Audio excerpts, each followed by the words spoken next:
My name is Ashley with ShareLove.Fund, and we are going to continue with our Yoga Humanities coursework for the Yoga Teacher Training degree. And these videos have been specifically made for incarcerated women so that they have an opportunity to have free vocational training to earn a degree. And we are going to talk about the last part of the Yoga Humanities section under philosophy, the Kleshas. And for this, we can gain distance and understanding about the role of negative experiences play in our lives. So this is a philosophical inquiry about how negative experiences actually can play an important role in our lives. It's about trying to look at negative experiences positively. So at ShareLove.Fund, we implement this concept through our symbol. I don't know if you can see the lotus flower. I have it on the back of the hoodie as well. The lotus flower is considered one of the most beautiful flowers in India, and it grows out of the mud. It seems like bad luck, right? To be a seed in the mucky water, but out of it grows this beautiful flower. This flower cannot grow out of clean water. It actually needs to grow in these types of waters. So it's this idea that something beautiful can emerge from something that seems terrible. A kleshla is a negative mental state that clouds the mind, causing suffering and conditions from suffering to arise. It means poison in Sanskrit. It also refers to obstacles that prevent a person from reaching a state of enlightenment and freedom. In the sutras, it is described as impediments to spiritual growth, and in yoga practices such as meditation and pranayama, we use breathing exercises to provide methods to overcome these negative feelings. So sometimes we're so mad and just so repeating the negative story. This person did this to me, or who knows what. But sometimes breathing, like taking a deep breath, stretching. Sometimes that's a way to break the thought pattern, to break the negativity, and to try to look positive at it. Maybe a bad experience can have a positive role in our life. Maybe we are all the lotus flower that is going to bloom out of the mud. So maybe you're in the mud today, but maybe you're going to be the flower tomorrow. That this idea that life is a journey, that nothing, good or bad, is set in stone. Nothing, good or bad, stays forever.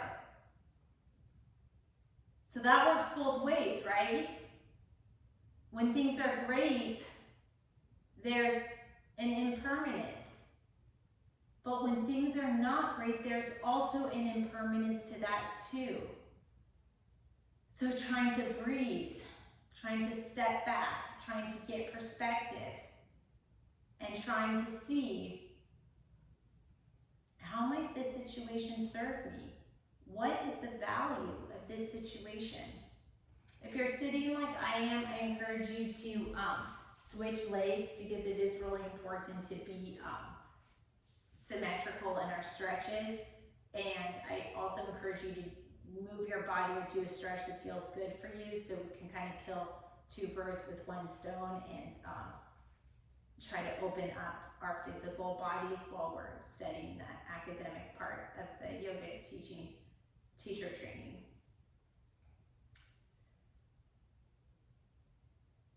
According to the Yoga Sutras, there are 4 stages to overcoming the influence of Kleshas. Sorry if I mispronounced that. So there's the active stage, the separated stage, the attenuated stage, and the dormant stage. The process begins with mindfully observing one's own kleshas as they arise. So the 5 kleshas mentioned by Patanjali, and we're going to study the Patanjali Sutras next, are 1. Delusion or ignorance is the first klesha.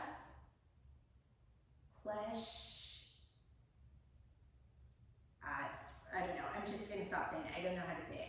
Because it is the basis for others. By destroying, so basically, delusion and ignorance, they say, is the first thing to address. Because until you address that, you're not going to be able to address the other 4 factors. Because you basically need to kind of get educated, get empowered, know what's up before you can address the others. So it says by giving a reality check, you are destroying that delusion or ignorance, and then it no longer becomes an obstacle. It says that delusion and ignorance obscures your best self by establishing negative habits and preventing change. So a practical example of this is when we blame others for situations. It's hard to build a life for yourself when you're busy being righteous, saying, this person did this to me, this person is in the wrong, this person should get punished. Like, maybe that is all true, but what does that justice do for you right now? And I don't have the answer to that, and that is something you will have to decide. And maybe you want to hold on to those thoughts, and that is your decision. And I have nobody to tell you what to do or what to think. All I'm trying to do is advocate your own critical thinking and your own exploration of your own self, so that you can be empowered and become your own best self through your own self-guided journey. But the idea is that a lot of negative thought patterns we think are reality, and we think we are right and righteous and just because we know who was the bad guy there. But in yoga, you can take a step back, and instead of thinking of those same thoughts as justice, you can think of those same thoughts as a negative thought pattern that might not be serving you, and exploring with a breath how it might feel to let go of those thoughts. The second one is egoism. That's the attachment of ego and our ego's sense of reality. It's mistaking the physical, emotional, and mental aspects of the mind and body for the true self. So basically it says, like, sort of the path to happiness is step 1, letting go of negative thought patterns. or ignorance or delusion. Step 2 is letting go of egoism, trying to separate. Are these thoughts me, or is there another me that's a little bit deeper inside? Like maybe the childhood you.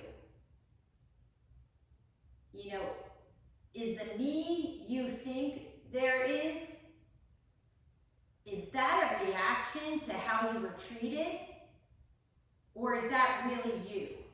Because sometimes, for some of us, sometimes when people have been through a lot,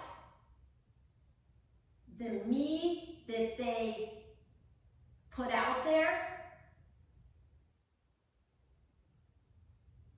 is a defensive me. And there's something a little deeper and a little bit more special and a little bit sweeter inside, and connecting with those feelings can be really hard, but also really beautiful, really powerful. Again, it is up to you. It's different for everyone, and this is your own exploration. The third part is attachment. That's the desire for material objects, relationships, status, power, or other unresolved desires. Now, this is very hard, and it's very hard especially when it comes to children and being separated from children. But the concept is to separate loving something and wanting the best for it versus needing it. So, unattachment, this concept is not about not caring. It's about accepting the current state of affairs as reality. It's about not fighting reality. You can take steps to change your reality, but it's about not denying that the current reality exists. So let me rephrase that. When I say like not fighting reality, it's not saying, okay, this is my situation, I am incarcerated, I'm happy to be here forever. It's not saying that you're happy to be there forever. It's just those thoughts of, I can't believe I'm here, I can't believe it, I can't, like that can't believe, that's like an attachment that really kind of makes the blood boil, and at the end of the day, it's going to cause more stress on your body. It's going to prevent the flow of good ideas and good judgment.